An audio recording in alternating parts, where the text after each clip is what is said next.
Salut les lionceaux. Bon, ben, j'espère que vous allez bien. Aujourd'hui, on est, je sais plus quelle journée d'ailleurs. On est jeudi et aujourd'hui, ça va être le live en direct de l'Inde avec Dr Sajina. Donc, comme annoncé en story, un live en direct de l'Inde avec Dr Sajina qui devrait pas tarder à arriver.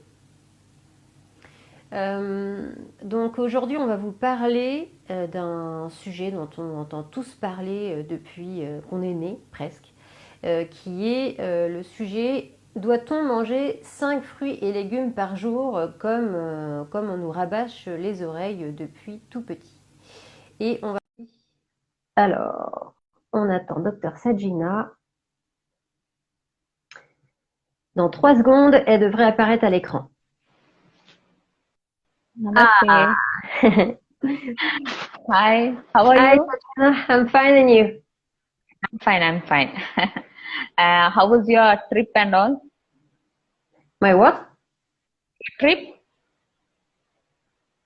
I don't hear Uh, you properly. am I not audible? Yes, but I didn't get you. How was your trip? My, You traveled somewhere else, no? my trip. Oh, yeah, to my Yeah, mom. yeah. It was fine?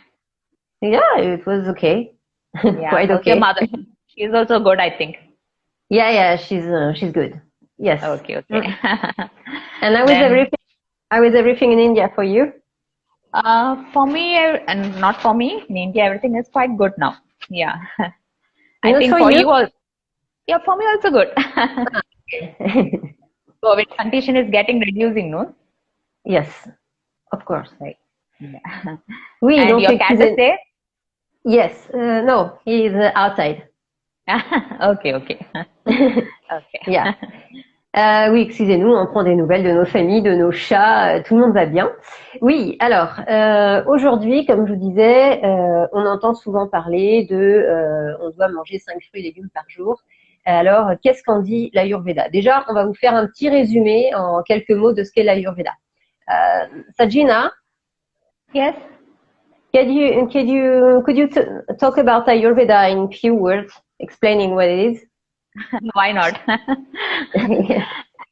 I think you already introduced me, but still I say that I'm Dr. Sajna Mithun. I'm an Ayurvedic consultant from India. Ayurveda is getting familiar. You no need to explain more, but still I give a small introduction. That is, Ayurveda is derived from two words, Ayu and Veda. Ayu means life and Veda means science. So it's the life of science. Yes. And it's an ancient traditional science which has got 5,000 years of experience with it. And Donc, yes, I translate. Oui, donc Dr Sajina disait qu'effectivement, on l'a déjà présenté dans un live précédent. Donc, Sajina est donc médecin en Ayurveda en Inde, dans le Kerala.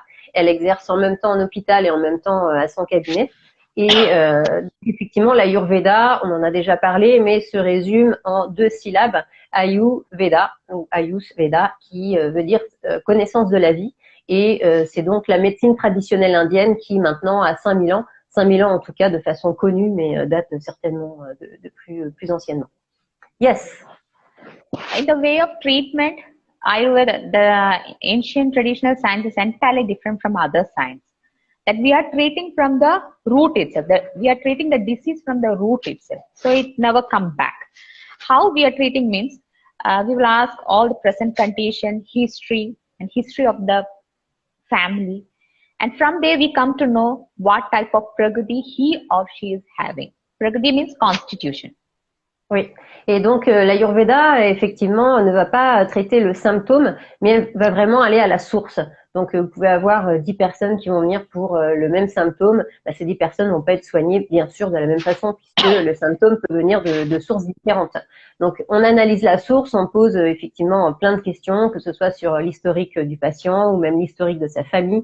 En tout cas voilà, il y a trois grandes étapes qui sont déjà l'observation. observation de la physiologie, des attitudes. Ensuite, il y a la palpation. Et ensuite, il y a effectivement le questionnement où on pose au moins 80 questions sur le quotidien. Et ça va permettre de définir votre Pakruti. Donc, le Pakruti, c'est la constitution que vous avez. Et effectivement, en fonction de votre constitution, votre corps va avoir telle ou telle force ou telle fragilité. Et l'Ayurveda va permettre d'analyser ça pour mieux soigner. The constitutions that we are getting from our parents, okay, from birth itself we are getting. So every person's have different constitution, and these constitution never change.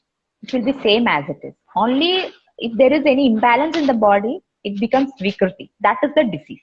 Okay. Yeah. Et donc la constitution, on l'a de naissance et on la garde toute la vie. Donc, vous avez une constitution quand vous naissez, eh bien, vous la garderez toute votre vie. Et donc, en général, c'est ce qu'on appelle la pakruti. Mais par contre, des fois, on peut être exposé à des expériences de vie qui vont provoquer du stress, qui vont provoquer toutes sortes de choses qu'on va être, qui vont faire qu'on va être à côté de ses basques un petit peu et complètement en dehors de sa constitution, ce qu'on appelle vikruti. Et en fait, le but de l'Ayurveda, c'est de recaler le vikruti, donc votre état actuel qui dépend de ce que vous vivez, avec votre pakruti, donc votre constitution de base, pour retrouver l'équilibre de l'organisme. Okay, so there are 7 prakritis are there that you can learn later. So it depends on that. We are prescribing, we are giving a diet chart, what food he or she should take, changes in the lifestyle, medicines, like some medicines which need to reduce that particular prakriti. I mean, Vikruti, I mean, increased one we need to reduce by medicines, and some treatments like panchakarma, like external applications. Okay. Et donc les différentes façons de soigner, donc les principales en tout cas, déjà en fonction de votre constitution, on va vous donner une diète, une sorte de charte, une charte nutritionnelle en fonction de votre constitution. Et sachant qu'il y a des aliments qui vont aggraver la constitution, d'autres aliments qui vont la diminuer. Donc ensuite, on verra en fonction des situations quel aliment privilégier. Sachant que si tout est bien équilibré, on peut manger de tout, mais en quantité raisonnable. Voilà. Et ensuite, on a les remèdes ayurvédiques à base de plantes. Et enfin, on a le panchakarma. Donc le panchakarma, c'est vraiment la cure de purification, de désintoxication du corps, vraiment de façon complète. Ça, on en parlera parce que c'est un sujet à part entière. Yes. So this is how we are treating. I mean, in Ayurveda. Don't think that Ayurveda is only for diseased person. Also, it for the person who's healthy, to maintain their health. We are prescribing. We are prescribing all the lifestyles, everything. Okay. Not only for the diseased person, to maintain the health of the healthy person also, Ayurveda is there. Voilà. Et l'Ayurveda, il faut pas croire que c'est uniquement pour des personnes malades où il n'y a pas besoin d'avoir une pathologie ou quelque chose qui va pas pour s'intéresser à l'Ayurveda, puisqu'il y a tout un côté préventif qui va permettre justement, d'entretenir son immunité et d'entretenir sa forme au quotidien. So, I think small, it's not it's enough for today. In France, and I think in Europe, we are used to hear that we have to eat at least 5 vegetables and fruits per day. What Ayurveda says about that? 5 vegetables. See, Vanessa, I cannot say that every person can take 5 vegetables, 5 fruits, because according to Ayurveda, I already told you, that is constitution. Prakriti is different for different person. Okay, no, like kapha person will be there. Then I'm saying that you should take 5 apple a day. The person who's already kapha, and I'm saying that person take 5 apple a day. What happened to that person? That can increase the kapha. Yeah, increases kapha. So it depends on the person. Alors là justement, encore une fois, c'est erroné puisque c'est une généralité de dire ça et que chaque personne, en fonction de sa constitution, va réagir différemment aux aliments. Et sachant qu'en Ayurveda, on dit qu'une bonne alimentation, c'est déjà 80% de bonne santé. Donc faites attention à votre nutrition. Et effectivement, par exemple, on a différents types de constitutions. Il y en a trois grandes qui se déclinent ensuite à l'infini.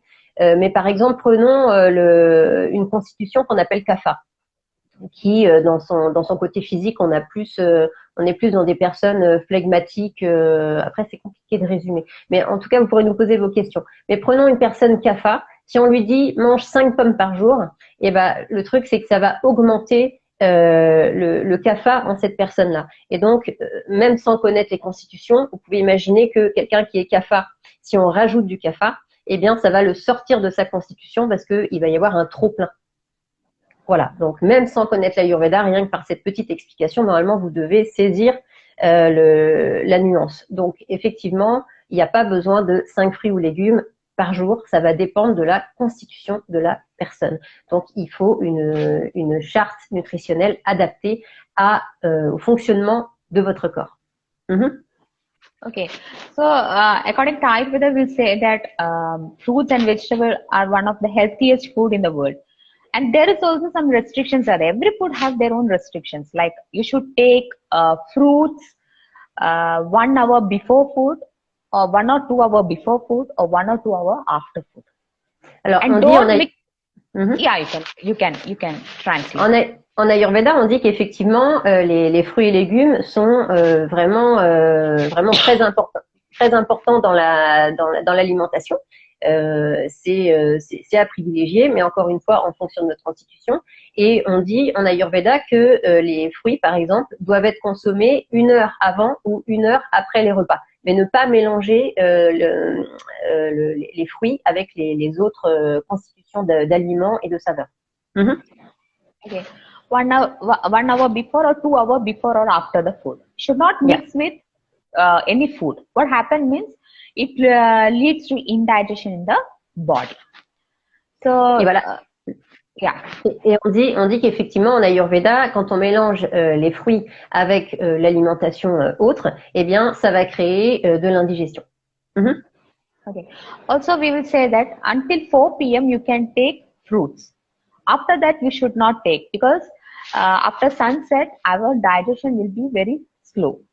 So fruits need more digestion. So after taking the fruits at after 6 p.m., our digestion is low and the fruits is heavy. What happened to our body? It leads to indigestion. I mean, it becomes toxic in the body. Voilà. Et donc, les fruits, normalement, doivent être consommés avant 18 heures, donc avant 6 heures le soir. Pourquoi? Parce que en Ayurveda, on dit qu'au niveau du corps, la digestion est plus ralentie dans la soirée que dans le reste de la journée. Et comme les fruits, bien que très bons pour la santé, sont parfois compliqués ou longs à digérer, eh bien, ça va ralentir donc encore plus le système immunitaire et créer de la toxine plutôt que des bienfaits pour le corps. Also, in the same way of vegetables also have different vegetables has their own property. Okay, carrot can increase the pitta in the body. Like this, every vegetable has their own property. So, person can eat depends on the constitution. Voilà. Et en ce qui concerne les légumes, eh bien, c'est pareil. C'est pas forcément question d'heure, mais surtout question de constitution. Par exemple, on prend l'exemple de la carotte. La carotte qui va augmenter ce qu'on appelle le pitta. Et le pitta, ça veut dire que ça va augmenter le feu dans le corps. Donc le feu, c'est tout ce qui est en rapport avec le feu digestif. Encore une fois, c'est très compliqué à expliquer. Posez-nous vos questions, on y répondra au fur et à mesure. Mais voilà. Toujours prendre garde aux propriétés de chaque aliment et son impact sur votre organisme. So, according to Ayurveda, these and all the things. Also, one thing I can say that on empty stomach you can take fruits, but not sour fruits. Sour fruits is not. You should not take on empty stomach. Ah, ok.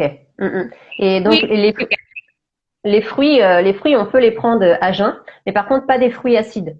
Donc, par exemple, le matin, quand vous vous levez, si vous n'avez pas mangé de saveur un peu douce, ne commencez pas par un fruit acide. Commencez par un fruit plutôt à la saveur douce. Okay. So these are the things that usually we say in Ayurveda. Like most of the people take like banana with milk, Actually, it's not at all good for the body. Okay, both have different properties. Okay, one. That's interesting. Yeah, I think that there is special thing for Sarah because I will send her a video. And so you told that banana and milk together is not good. Why? Not at all, not at all. Because both has same property. But after digestion, that we will say in in Ayurveda Vipaka, post digestion. Yeah. Banana becomes sour in taste and milk become sweet. So what happened? Milk and sour taste. It become curdling, no? Mm-hmm. Yeah, so it will affect the digestion. Yeah, okay. In India also you can see that everywhere in any juice corner you can milkshake you will get. In home also you will get milkshake and all. Actually, it's not at all good. That's funny that you talk about that because we've never talked about it. Yeah. Ok, donc on disait qu'il y a des aliments aussi qui ne vont pas ensemble puisque en Ayurveda on parle des saveurs des aliments bien sûr, mais il y a, on va dire, le premier et le deuxième effet qui se coule. Donc premier et deuxième effet qui se coule. Le premier c'est virya, ça veut dire c'est la saveur de l'aliment qu'on sent tout de suite. Et vipaka, c'est la saveur, comment ça se passe ensuite dans le tube digestif. Ça se transforme et ça va avoir un effet du coup différent sur le processus de digestion. Et donc il y a des aliments qui ne vont pas ensemble, genre le lait et la banane, tout comme Sajina n'en a pas parlé, mais tout comme le lait et le café. Par exemple, milk and coffee is not together good at all, I think. Sorry? Milk and coffee. We should not mix. Yeah. No. Should not mix always. So that's why I'm saying that always take fruits 1 hour, 2 hours before food. Don't mix with anything. Yeah. Donc les fruits en général se prennent donc 1 ou 2 heures avant les repas ou 1 ou 2 heures après. And what about the quantity of because if we take some fruits, it's good, but if we take too much fruit, it can make can give some risk on the body. Yes. Yes, a lot, because it makes the pitta can reduce in the body. It leads to indigestion. Okay. Take the example. Okay, this is special life for Sarah. Take the example of melon and watermelon. Can you explain why we eat so much watermelon in a day? Actually, tell her to not to take watermelon so much, okay? Because it's cooling. It's very cooling and sweet.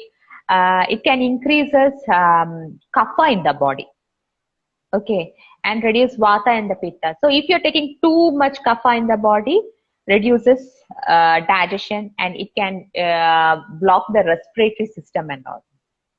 Yes. And don't take at night also. Yes. Okay, too hot they can take, but not at night time or after 3 hours food. You should only after 3 hours of food you should take watermelon. Yes. Okay, so like anyway, any food we take, we should take it in a right way, not too much. Yeah, yes, that's the thing. Like eating over and over and over. You can see that in any machine. Like if you're, for an example, if washing machine, if you're putting a lot of clothes and we are washing, we are doing laundry, what happened to that machine? One or the other day it will goes, I mean, within 1 month or 2 months, if you are using a lot, it goes, In the same way, our body also a machine. Yeah. We need to give some gap. I mean, we need to give some gap, some rest and all. Then only it will work perfectly. Yes, ok. Bon, en tout cas, ce qu'il y a à retenir de la question 5 fruits ou légumes par jour, ça dépend de votre constitution, tout simplement. Et pour connaître votre constitution, parce que en Occident, on nous l'enseigne pas forcément, eh bien, Dr Sajina et moi, on est là pour justement vous l'indiquer. C'est-à-dire, on vous propose des consultations ayurvédiques privées et effectivement, on va suivre ce processus de questionnement qui va permettre de définir votre constitution et du coup de vous conseiller sur la charte nutritionnelle à respecter au quotidien. Enfin, à respecter, ça fait un peu obligation, alors que pas du tout. C'est plus un outil que vous aurez sous la main et vous dire que bah voilà, si vous sentez un petit peu les étapes, vous pourrez suivre cette charte pour rééquilibrer un petit peu ce qui se passe dans l'organisme. Donc n'hésitez pas à nous contacter pour avoir une consultation ayurvédique privée. Et sachez qu'on est en train de vous concocter une formation en nutrition ayurvédique qui sera donc accessible sur le net courant 2022. Donc vous pourrez effectivement acheter ces formations et puis venir nous poser vos questions sur les lives. Voilà. Yes, I was talking about workshops and so need to be online. Hope so. We have to work on it. Yes. Thank you so much. Thank you so much, dear. Take care. And namaste, take care too. And give a big hug to your family. Oh yeah, same to you. And tell Sarah, okay. Hi. From my side also, from my side, hi. Yeah. Sarah. That's what, okay. I cannot talk today. I don't know why. You want me to deliver a message to Sarah? Just hi, yes? Okay. Just hi. Okay.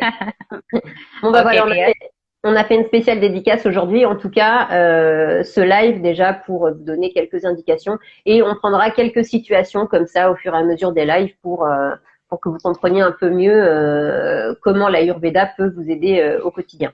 Sans avoir à vous gaver de médicaments pour un oui ou pour un non. Voilà.